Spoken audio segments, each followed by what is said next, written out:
washer method. So, what we've done already is we start with a rectangle that is perpendicular to the axis of revolution and touching the axis of revolution. When we do that, we get a disk method, which is what we did 2 days ago. However, today we're going to change one simple thing. We're going to keep it perpendicular, but we're not going to allow it to touch the axis of revolution. What happens when I do that? What do I get? I get a washer. Very good. So, I get a method. Good. I found it on the bottom.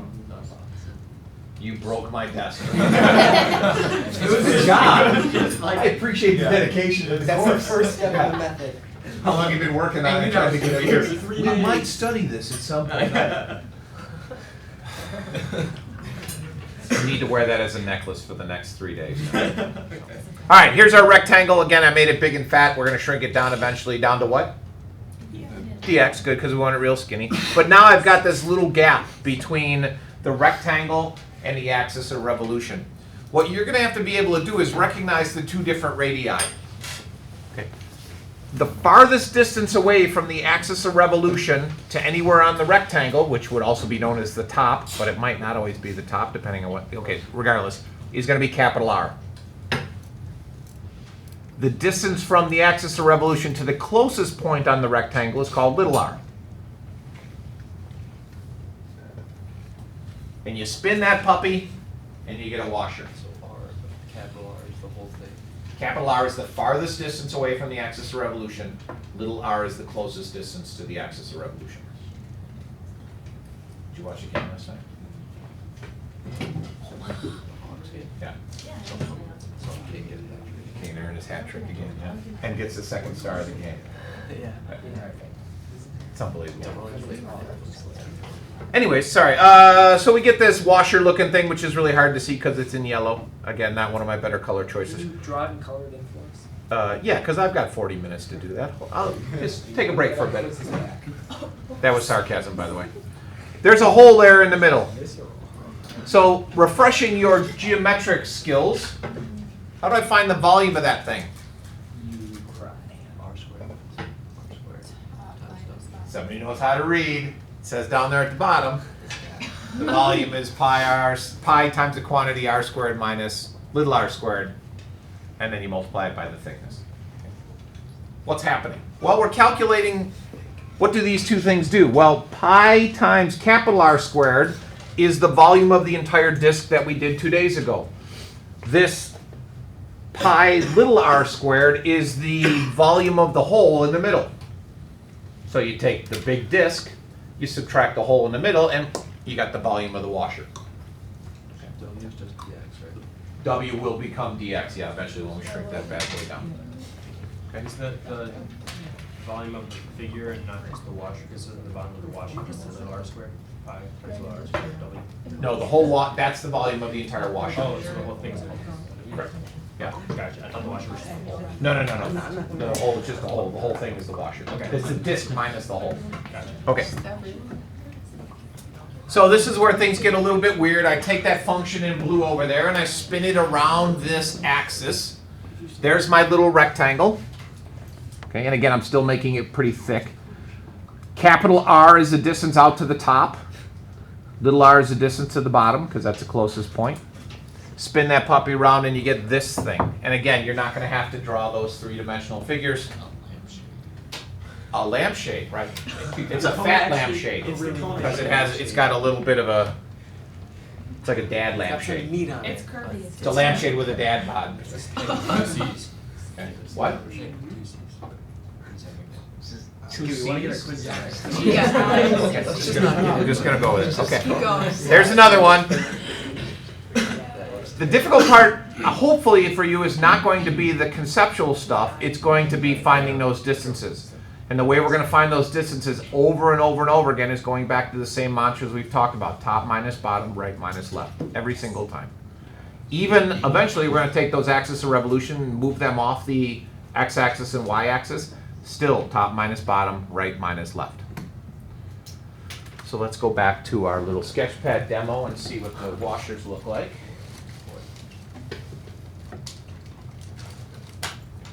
viruses.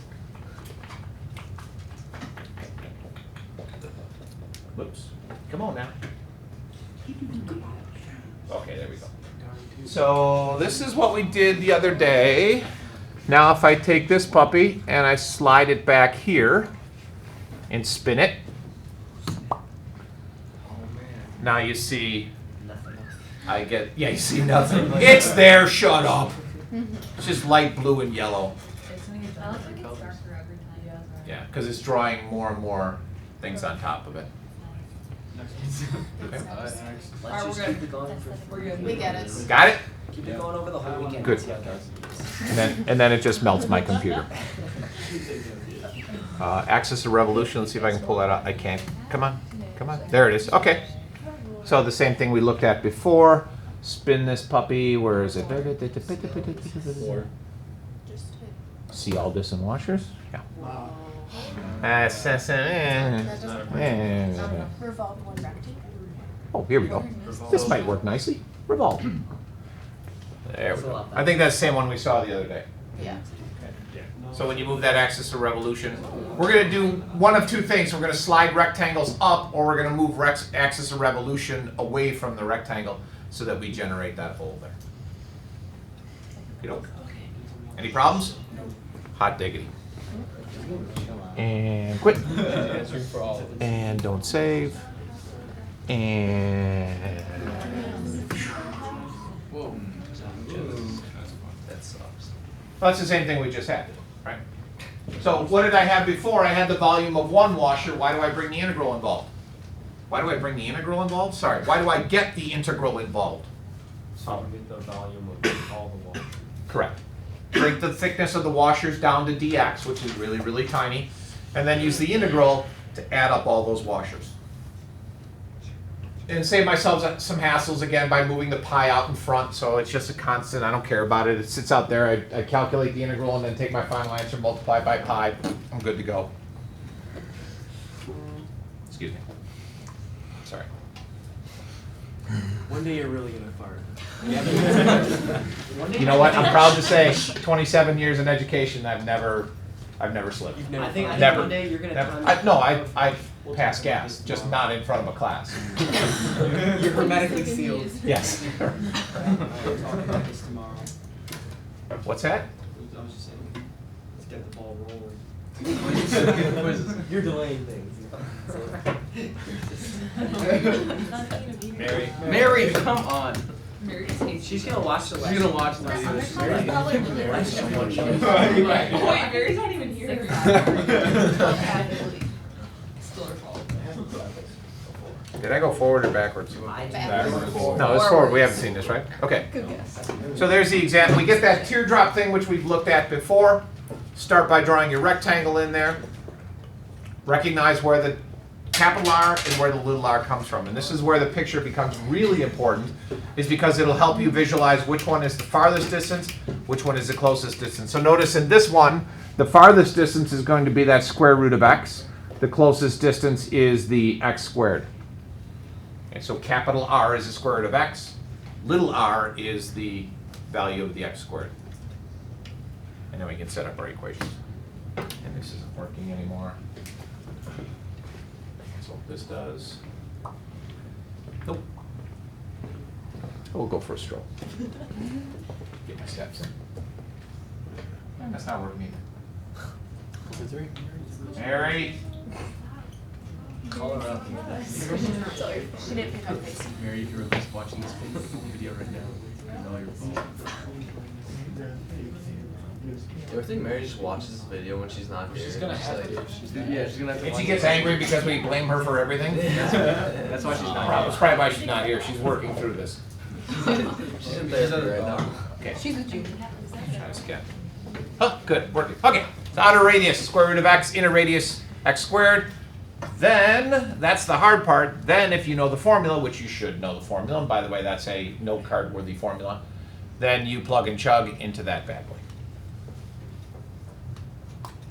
So basically, the bottom function is little r, and the top function is big R.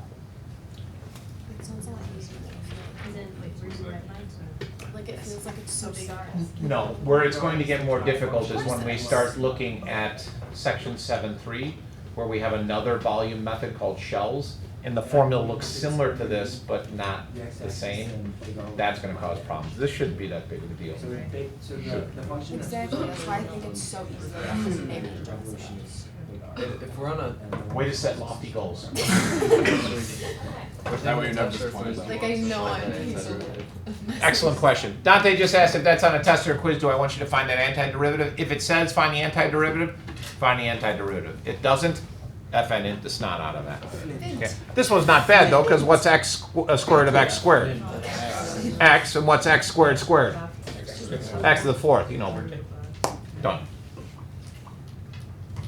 So I did that. Yeah, and then, you know, hey, why are we going from 0 to 1, by the way? I didn't cover that. Let's back up. Whoa, whoa, whoa, whoa, whoa, whoa. Oh, yeah, by the way, that's important. But you knew that already because it's in the formula. Great, let's move on. Okay, 0 to 1. Why? Because we're taking rectangles starting at the origin of 0, sliding all the way over to 1, which is the point of intersection. Sometimes you'll be given that point of intersection. Sometimes you'll need to find it. If you need to find it, how do you find it? Yeah, do it on the Set 'em equal calculator. to each other. Do it on the calculator or set them equal to each other if you don't have a calculator. All right, let's get caught up here. Boom. Okay, and then one, and then this, and then which one do you plug in? 1 or 0? 1. And do that magical jump to 3 pi over 10. Okay. Little bit of fraction work there. You know, you'd get 1/2 minus 1/5 minus 0, and you know, but you're all fairly smart, so you could work that out. You're being orange. Now the fun part. what? What happens when it's not the x-axis or the y-axis? Tears. Take your math book, throw it out the window. Right, so we've covered all the options. Cry, pray, cheat. What am I forgetting? Take the math book and She throw it out the would window. require someone else to do it. Ah, good point, Bridget. Yeah, it would be requiring finding somebody that actually knows what they're doing. So the first you are out then. Right. You could actually combine some of those too, like you could get on Calc Chat Set it on fire and And destroy cry. it. and cry to Calc Chat, so you cheat off a Calc Chat while you're crying. But you can't cry if you're not here. Good point. Roll the math book and throw it out the window. It's like- As I mentioned earlier, we're still going to use top minus bottom and right minus left. So let's take that revolution, that axis of revolution, and move it. Because you've got to move it. Move it. You've got to move it. That was a low point. You didn't do it. It's just so advanced. Would you like to know the most common mistake that we get, that I find when we get to these types of problems? I don't know how to do it. People, well, okay, yes. Thank you, Kate. Other than the global issue that they don't know how to do it, the biggest problem is not the calculus. The biggest problem is people forget what the line y equals 3 looks like versus the line x equals 3. It wasn't meant to be funny, it's meant to be legitimate. Still funny. What does the line y equals 3 look like? 3 or 3? This will make perfect sense on the video. Hey. 3. Right, good, correct. 3. Which one? This way or this way? Yes. Horizontal. Horizontal is correct. Thank you, Brett. So there's our picture. Hopefully you didn't say it loud enough. I've got this function, x squared plus 2, which is the parabola. I've got this function, 1/2 x squared plus 1, which is the line. I've got the line x equals 0, which is... What's the other name for x equals 0? Y-axis, that guy. And x equals 1, which is also the same name as that guy. Where's the region I want to revolve? That, good. You guys are so smart. Let's see if I can screw things up again. Yes! That's the region I'm going to revolve. Around that line. And this is where the rectangles become very important.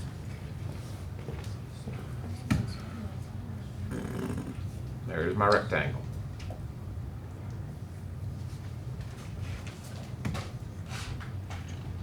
Okay. Say again. What do you mean? Okay. This will help in your picture. I might answer your question in the process of solving the problem. Question number 1. Is the rectangle perpendicular to or parallel to the axis of revolution? Perpendicular, beautiful. Is the rectangle touching the axis of revolution? No. No, therefore we know we're going to do a washer, which is because we're also in the section on washers. Where is capital R? For those of you that are visual learners, notice that that is capital R. Why is that capital R? Because that's the farthest distance from the, sorry, I'm going to answer my own question, from the axis of revolution to the rectangle. Hold on, we'll get to that in a second. Where's little r? Again, rhetorical question, that guy right there. Because that's the closest point between the axis of revolution and the rectangle. Are we good? Yes. Almost done with the hard part. What is capital R? 1/2 x plus 1. I disagree. Negative. Negative 1/2 x. It's the Maggie other has voiced her disagreement. It's Do the- share, because they are not correct. It's the other one, because the other one's on top. And you said the big R's always on top when Mike said that, and the little R's always on bottom. I don't know if I follow that. So how long is capital R? 1.5, what? 1.5 x plus 1 plus 2. That's actually minus 2. No. 1/2 x 3 minus minus 1/2. 2. Keep going, Greg. 2 minus 1/2 x.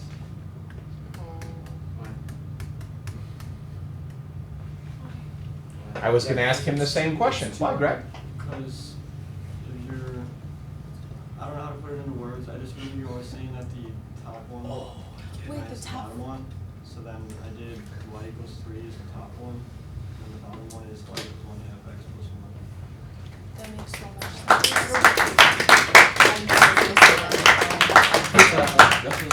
The mantra still applies. Top minus bottom. If I want to know this distance, I have to take the top, which is the line y equals 3, minus the bottom, which is the blue function 1/2 x plus 1. So you got a top minus bottom inside of a top minus bottom. Yeah, it's like Inception. Right. It's a washer inside a disc. It's not really. All right, Greg, let's see if you have any idea what you're doing or if you got lucky. I'm feeling good about this. What's little r? 3 minus x squared plus 2. I did it without him telling me to, but I'm sure he meant that these should be in parentheses because the signs become a big difference there. Okay? Everybody good with that? Because that's the linchpin that holds this puppy together. Anybody not okay with that? Beautiful. We're done. Well, we're not. Okay, so hold on. What's the volume?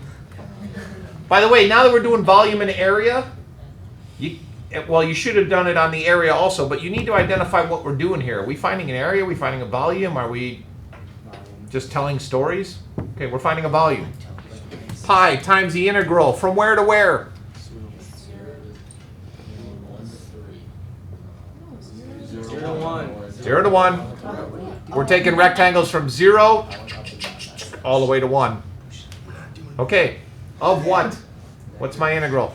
Negative 1/2 x. Wouldn't it just be r squared minus little r squared?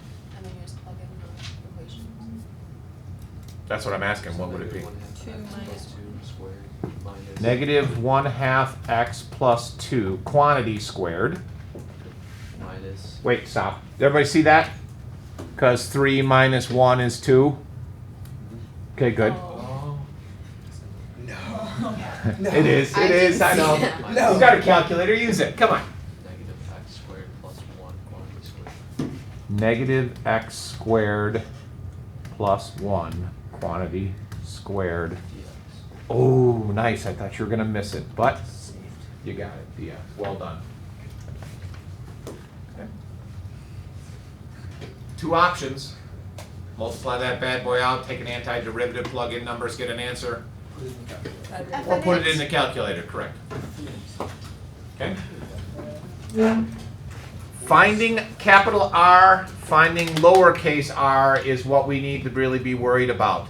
Taking that information and plugging it into the integral should be theoretically pretty easy. Question over there in the back. So when the function is above the axis of revolution, is it just top function is big R, bottom function is little r, and then, but once it goes, the function is below the axis of revolution, that's when we do this? Let me answer his question, then I'll show you an example of what you're asking. What if the axis of revolution is negative? Doesn't matter. You might have minus a negative. Minus negative? Yeah, so I'll answer your question by doing this. Let's put a line through here at -1. Okay, so that's y equals -1. Okay, I'm going to do this quickly because I just want to demonstrate what happens if it's negative and if it's below. Okay, so then capital R would be this, and little r would be, whoa boy. That's Mary's picture. Kind of is a 3-line butt. All right, we'll call that little. I'm not even gonna try to redraw that. What is that for? That's an R. I'm writing on my side. Give me a break. Okay, what's capital R? Capital R is the red function, which is x squared plus 2 minus the bottom, which is -1. So you'd have minus and -1, which would be +1. Little r would be the blue function, 1/2 x plus 1 minus -1, which would be +1. So I need a pulling thread. even if y equals 0, you're still subtracting 0. Yeah, but we're smart enough to know we don't need the -0 in there. That becomes relevant when you have the function below, then you'd have to do 0 minus the function, but for the most part, -0 goes away. So is this kind of the same as the dis method, but like in the dis method, you just don't have to account for the space in the middle? Correct. One good thing that we have going for us is we're never going to see a problem where you have the axis of revolution going through the figure. Oh, Wait, how I can't even begin to describe how horrific that is. Do you ever have the axis of revolution be like curved? What? That'd be crazy. I don't understand how does that No. That'd be crazy. Because then revolving the axis of revolution would create its own three-dimensional figure. So you'd be putting a figure within a figure, which would violate the laws of time and space. Yeah, we would create another dimension. I mean, that's. Oh, hey, I did the work already. Look at that. Yeah, okay. Oh, we're done. Thanks. 10 minutes. Do you guys even know what these are? Fluffy does. Okay, good. I wasn't sure.